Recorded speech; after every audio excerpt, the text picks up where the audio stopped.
Attention, zombie shoppers. Time for a fire sale.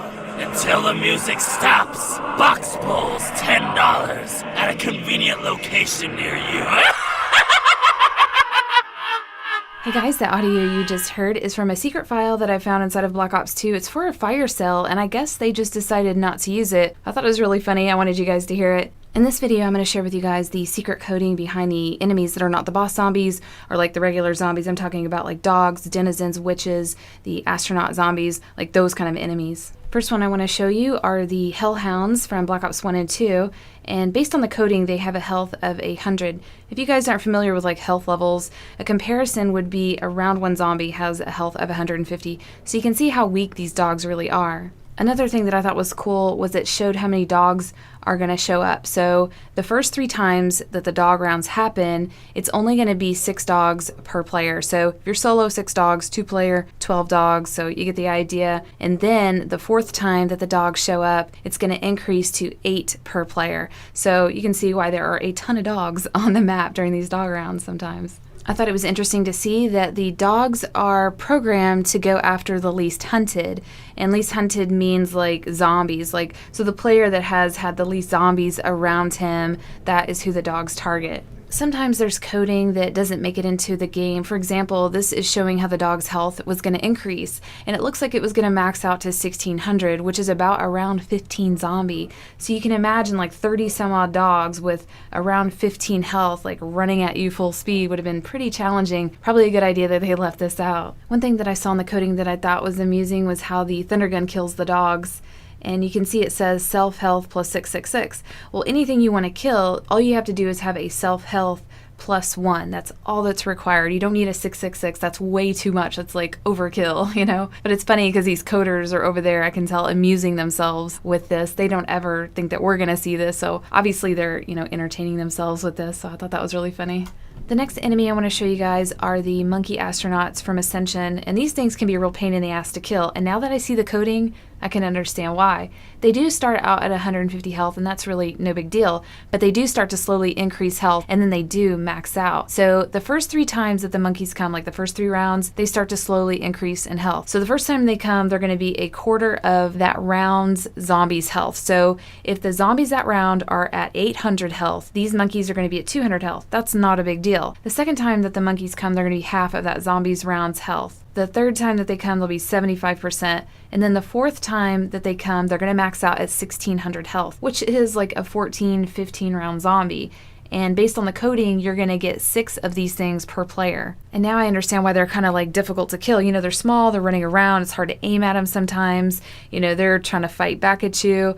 Fighting a 14, 15 round zombie that's really tiny running around, it's kind of, it's tricky. So I get that now by seeing this coding. Another thing I thought was cool in the coding showed that the perk machines actually have health of 100, so they're even less than a round 1 zombie health, but that doesn't really matter. So the monkeys do damage to these perk machines, and it's really interesting because like the further away you are from the machine, if the monkey's on it, he does very little damage. The closer you get, the more damage he does. And it's really funny, a line that they have in here when you get really close, it says players here go crazy, make the monkey go crazy and start destroying the machine. Another little bit of information that I've found in the coding that probably not a lot of us know is that when you do kill the monkeys and you're able to collect the perk bottle, it will give you the perk that most of the players have owned. So if most players have had Jug or Stamina, it's going to give you that perk. So I thought that was pretty cool. The next enemy is going to be the Screamer Shrieker guy on Shangri-La. They call him the Sonic guy in the coding, and his health is like really low. He has a health multiplier of 2.5, but it's only based on how many players there are. So 4 players, he's going to max out at a health of 10. I'm like, is that real? I guess. I mean, that's what it says. Yeah, he's really easy to kill. Also, while I was going through the coding on this Screecher guy, I kept seeing a lot of stuff about the Thunder Gun, and I was like, what is all this? Were they planning to put the Thunder Gun in Shangri-La and it just didn't make it? I'm like, what is all this script about the Thunder Gun? And then I kept reading and I realized this is the effect they're using for his mouth. So basically they've got like a Thunder Gun for his mouth. That's what all that animation is. And I've seen that before, you know, they reuse animation and sound and stuff like that. So yeah, basically he has a thunder gun mouth and like it uses all the effects of that. And you can see those like rings of like air or whatever that come out of him. Yeah, that's what that is. I thought that was so cool. Okay, on to our favorite enemy of all time, the Denizen. Yay, we love this guy. No, not really. So in the coding it shows, what I thought was funny is super sprint is his speed. It's like, yeah, duh, this guy's super fast. It's the only one that I've seen that says like super sprint. It's funny. But another thing I thought was really interesting is that this guy is not based on health. You don't kill him based on like health. Like he doesn't have 100 health and you have to melee him or whatever. Killing him or him killing you is called a mini game, and you have to win this game against him. And I'll try to explain this the best way I can, but you can see here that his melee damage is 5, and that you can see there's a player score and a Denizen score.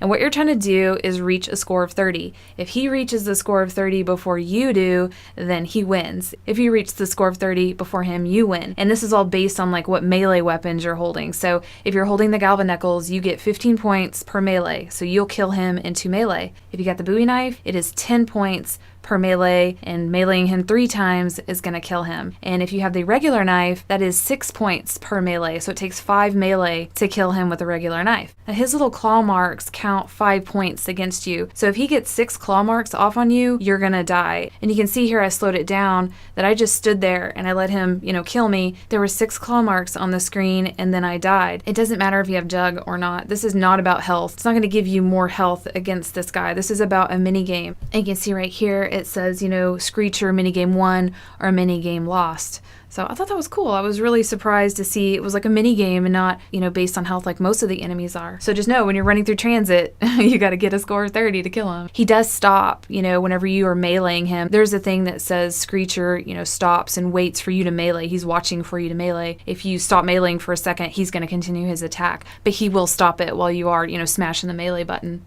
The next enemy is going to be the jumping jacks or the jumpers on Die Rise, and in the coding they call them jumpers, so I've always been like, what do I call these things? But they're only 100 health, they're very easy to kill, but at one time they did have coding in here that was going to slowly increase their health to 1600, and they would have been like around 14-15 zombie to kill, and it makes sense that they would leave this out. Based on how some of these enemies move, like these guys would be really, really destructive if they were that difficult to kill based on how they jump and fly around. Just some enemies don't need to have that much health, and it's really smart that they left this type of coding out for this guy.